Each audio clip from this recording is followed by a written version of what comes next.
લક્ષ્ય ન્યૂઝ, એક નજર, એક લક્ષ્ય. દાંતા તાલુકાના પાટલિયા ગામમાં આદિવાસી સમાજના નિર્દોષ પરિવારો સાથે તંત્ર દ્વારા અન્યાય થતા હોવાના ગંભીર આક્ષેપો લાગ્યા છે. આદિવાસી સમાજના કેટલાક પરિવારોના ઘરો તોડી પાડવામાં આવ્યા છે, જેને કારણે તેઓ જમીન વિહોણા બન્યા છે. વધુમાં અસરગ્રસ્ત પરિવારોની ફરિયાદ પર તંત્ર દ્વારા સ્વીકારવામાં આવતી નથી એવા આક્ષેપો કરવામાં આવ્યા છે. આ મુદ્દે વડગામના ધારાસભ્ય જિગ્નેશ મેવાણીએ સરકાર અને ફોરેસ્ટ વિભાગના અધિકારીઓ પર કડક પ્રહાર કરતા જણાવ્યું હતું કે આદિવાસી સમાજ એ સમયથી અસ્તિત્વમાં છે, જ્યારે ન પોલીસ હતી, ન ફોરેસ્ટ વિભાગ હતો, ન સરકાર હતી. સમગ્ર ગુજરાતમાં 1 કરોડથી વધુ આદિવાસીઓ છે. જો આ સમાજ રસ્તા પર ઉતરશે તો ગાંધીનગરના રસ્તા ઉપર તીર કામઠા સિવાય કંઈ દેખાશે નહીં. તેમણે આદિવાસી સમાજ સાથે થયેલા અન્યાય સામે સરકારને ચેતવણી આપી હતી. આ ગંભીર મુદ્દે આદિવાસી સમાજને ન્યાય અપાવવાની માંગ સાથે કોંગ્રેસ પાર્ટી તેમજ સર્વ સમાજના લોકો દ્વારા દાંતા પ્રાંત કચેરી ખાતે ધરણા પ્રદર્શનનું આયોજન કરવામાં આવ્યું હતું. આ ધરણા કાર્યક્રમમાં બનાસકાંઠાના લોકપ્રિય સાંસદ ગેનીબેન ઠાકોર, વડગામના ધારાસભ્ય જિગ્નેશ મેવાણી, દાંતાના ધારાસભ્ય કાંતિભાઈ ખરાડી સહિતના જિલ્લા કોંગ્રેસના આગેવાનો મોટી સંખ્યામાં હાજર રહ્યા હતા.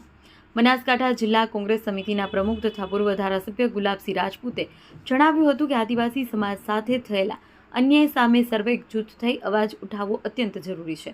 ધરણા દરમિયાન જિલ્લા કોંગ્રેસના કાર્યકરો અને સર્વ સમાજના લોકોએ મોટી સંખ્યામાં ભાગ લઈ દાંતા પ્રાંત અધિકારીને આવેદનપત્ર પાઠવી તાત્કાલિક ન્યાયની માંગ કરી છે. આ ધરણા પ્રદર્શન દ્વારા તંત્રનું ધ્યાન આદિવાસી સમાજના પ્રશ્નો તરફ દોરીને ઘરો તોડવાની કાર્યવાહી બંધ કરવા તેમજ અસરગ્રસ્ત પરિવારને ન્યાય અને પુનઃવસન આપવાની માંગ ઉઠાવવામાં આવી છે. અહેવાલ શ્રવણ સોલંકી, ધરણી ધરડીમાં.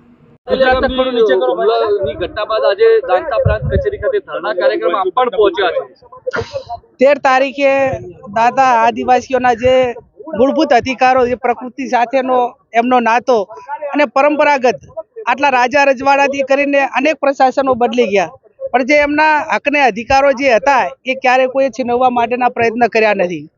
જ્યારે આ ઘટના બની એ ટાઈમે એડવાન્સમાં પ્લાનિંગ કરીને એમને વિશ્વાસમાં લઈને એમની સાથે સમાધાનકારી વલણ રાખીને જે એમનું જે નુકસાન હતું એ તંત્ર ભરપાઈ કરવાના શરતથી એમને વિશ્વાસમાં લીધા હોત તો આવડી મોટી ઘટના એ વહીવટી તંત્ર ટાળી શક્યું હોત. પણ ક્યાંક ને ક્યાંક સમગ્ર દેશમાં અને સમગ્ર જિલ્લામાં પોલીસ એ એમનું સાધન છે તમામ પ્રકારમાં, અને એના કારણે નિર્દોષ પોલીસવાળા પણ હોય અને સરકારના ઉપલા અધિકારીઓના કારણે, વહીવટી તંત્રના સરકારના દબાણના કારણે એમને આવી જે જગ્યાઓ હોય એમાં સંઘર્ષમાં એમને જવું પડતું હોય છે. જે ઘટના બની છે એને વખોડીએ છીએ, પણ એક તરફી જ્યારે ઘટના બની છે તો એનો ન્યાય હોવો જોઈએ. અને ન્યાય એ હોવો જોઈએ કે જે મહિલાનું મકાન પાડી નાખ્યું છે, જે મહિલાની જમીન આખી એની ખોદી નાખી છે, એની ફરિયાદ પણ દાખલ કરવામાં નથી આવી તો એની ફરિયાદ દાખલ કરવામાં આવે, એને વળતર આપે. અને બીજા જે માત્ર આદિવાસીઓ ઉપર જ જે ફરિયાદ દાખલ થઈ છે એને બદલે ક્યાંક ને ક્યાંક એ પોલીસના અધિકારીઓના મારફત એમની દબણકાઈના કારણે જે આદિવાસીઓને નુકસાન થયું છે એમને લગાડ્યું છે, તો એની પેરેલલની ફરિયાદ ક્રોસ દાખલ કરવી જોઈએ. એ પણ વહીવટી તંત્રએ, પોલીસ તંત્રએ જે આદિવાસીઓ વતી પણ એની એફઆઈઆર દાખલ કરવી પડે. ત્યારે હવે આજે આ ઘટના છે એના અમે ધરણામાં અમારી આ માગણીઓ છે.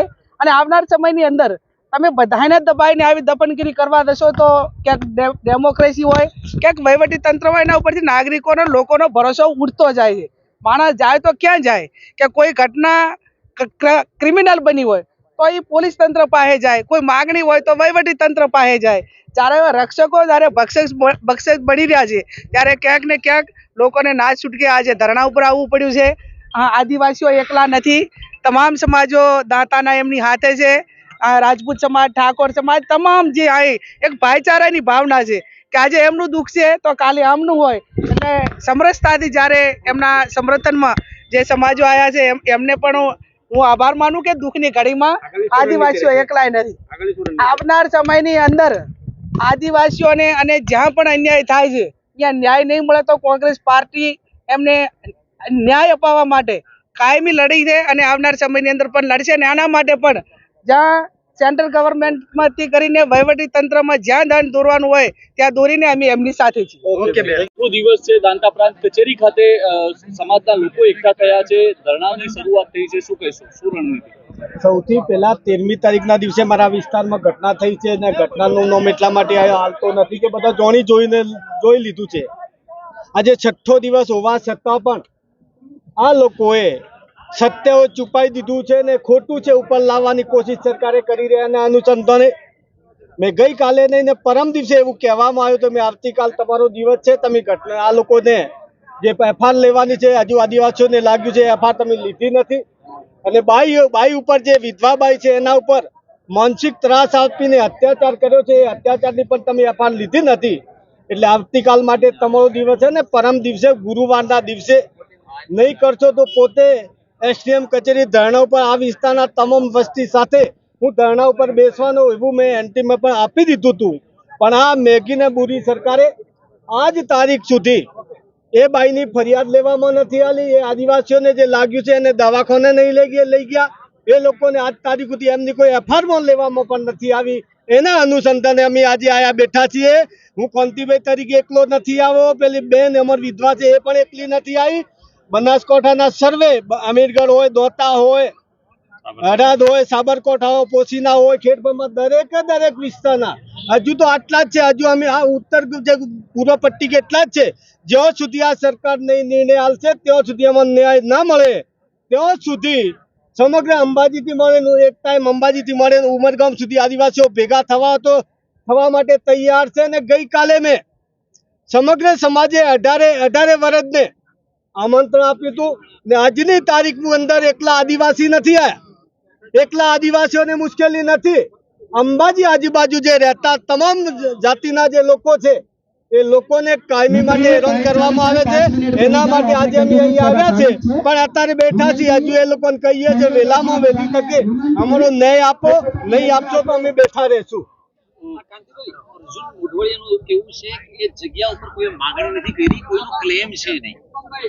અર્જુનભાઈ એટલે મોઢવાડિયા પોતે વન વિભાગના મંત્રી છે, એમને પણ અહીંયા જે જગ્યા ઉપર જે ખોટું કરી રહ્યા છે સત્ય છે અંદર દટાઈ દીધું છે ને ખોટું ઉપર લાવ્યું છે. ને અર્જુનભાઈને પોતે પણ આ વહીવટી તંત્ર ને વન વિભાગ કદાચ ગેરમાર્ગે દોરતા હશે એના અનુસંધાને અમે અહીં બેઠા છે. એમને પણ ધ્યાન ઉપર મૂકીએ છીએ, આપણા મારફતે મૂકીએ છીએ કે તમે સત્ય છે બહાર લાવો અને તમારો વિભાગ જે ખોટું કરી રહ્યું છે એમને અમારા પર જે અત્યાચાર ગુજાર્યો છે એ એમને યાદ કરાવીએ છીએ. જ્યાં સુધી ન્યાય નહીં મળશે ત્યાં સુધી એમ છોડશું નહીં. આજે તમને ન્યાય નહીં મળે, આજે કોઈ તંત્ર સાથે વાર્તાલાપ નહીં થાય તો પછી તમે આજે શું કરશો? બિલકુલ અમારું આ પહેલું પગથિયું છે. વહીવટી તંત્ર સરકાર એવું વિચારતી કે આ આવશે, બેસે, કલાક બેસે, એક દિવસ બેસે, જતા રહેશે, એમના મગજમાં હોય તો કાઢી નાખે. અમે બેસું આજ નહીં તો કાલે, જ્યાં સુધી ન્યાય ના મળે ત્યાં સુધી બેસવા માટે તૈયાર છીએ. અને હજુ પણ હજુ વહેલી તકે જો નિર્ણય ના લે કે તો ઉગ્ર આંદોલન કરવું પડશે તો અમે કરવા માટે પણ સંમત છે, જપીને નહીં બેસું. Okay done.